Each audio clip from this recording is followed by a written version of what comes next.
Jadi kemarin waktu debat jawab capres kemarin itu, waktu berapa lalu itu, Bapak ada memberikan masukan nggak, mungkin kan ada pertanyaan tentang penyelesaian konflik Papua. Ya. Mungkin barangkali background Bapak sebagai Panglima TNI ada memberikan masukan apa kepada Pak Ganjar? Ya waktu itu sih secara umum saja, walaupun juga kan yang memberi masukan bukan hanya saya, Mas, banyak lah.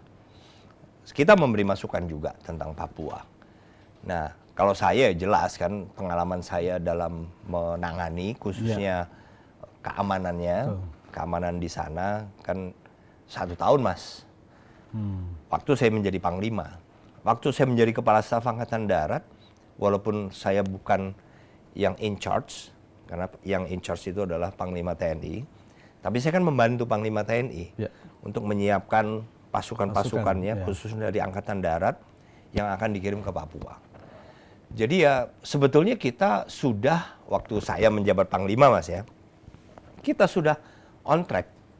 Karena apa? Karena ada Inpres, Mas, nomor 9 tahun 2020. Itu tentang percepatan pembangunan kesejahteraan Papua dan Papua Barat. Jadi ya kita mengacu pada itu. Dan kebijakan itu sebetulnya lebih membuat whole of government effort. Jadi membuat bagian-bagian atau kementerian dari pemerintahan ini harus bekerja lebih erat satu sama lain untuk mempercepat. Karena khusus Papua dan Papua Barat, tanpa percepatan nggak akan ketinggalan. Tugas Panglima TNI waktu itu, kan di dalam Inpres nomor 9 2020 itu, tiap-tiap menteri dikasih tugas, Mas. Dari Menko, 3 Menko, menteri-menteri, sampai Panglima TNI pun ada di situ.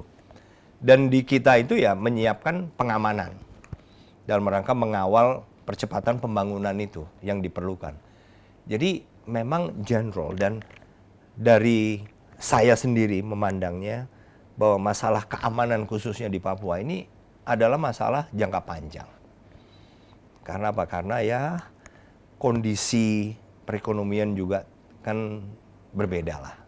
Sedangkan misalnya di Jakarta saja yang sudah lebih maju, itu juga tetap ada gangguan keamanan.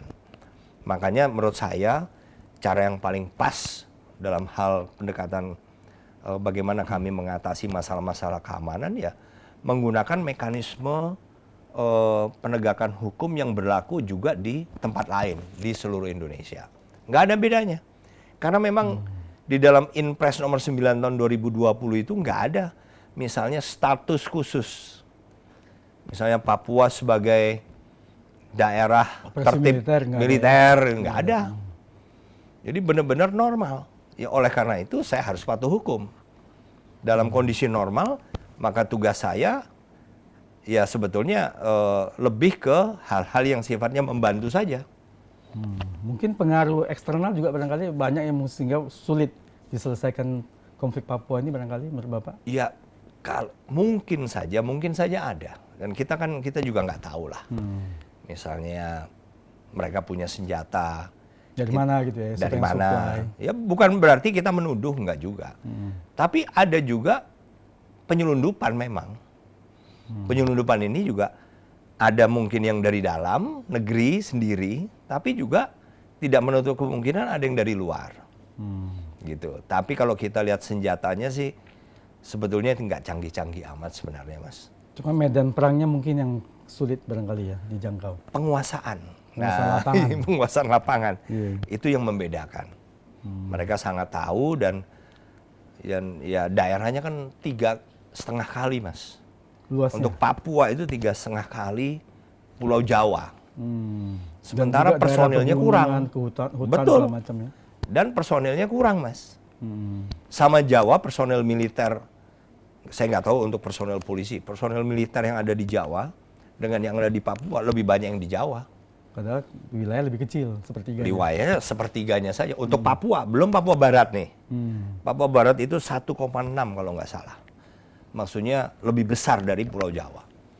Jadi ya jangka panjang tapi yang harus kita tangani secara hati-hati, Mas Edi. Betul. Karena bagi saya yang terpenting adalah mencegah jangan sampai ada korban. Bagi saya. Karena korban itu menurut saya akan memperluas atau memperdalam masalah. Karena keluarga dari si korban, Ya, akan balas dendam. nah itu dia. Betul. Jadi tujuan saya waktu itu, saya nggak ingin kita bertindak di luar kewenangan kami, TNI. Dan kenapa? Ya karena bertindak sesuai kewenangan itu akan mencegah terjadinya ya kesalahan prosedur atau penyalahgunaan kewenangan. Kan itu.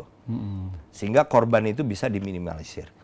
Bagaimana dengan tindakan misalnya oknum-oknum dari kelompok bersenjata itu yang kemudian bertindak di luar peri kemanusiaan? Ya, suka nembatin aparat kita. Oh iya, bukan hanya aparat, masyarakat pun Ya, betul. juga Ya, pekerja-pekerja bantai juga lah. saya lihat ya. Betul, Ya. betul. Ya memang itu adalah tantangan kami, tapi tidak boleh hanya karena kita ingin menegakkan hukum, kemudian kita melakukan hal yang sama, jangan dong. Iya kan, kita kan negara, Betul. kita harus menunjukkan kepada masyarakat Indonesia dan kepada masyarakat Papua juga yang merupakan warga negara Indonesia bahwa kita bertindak itu dibatasi oleh berbagai macam peraturan perundangan yang membuat kita ini menjadi sebuah negara yang beradab. Ya, betul. Jadi Gitu, Mas Hadi.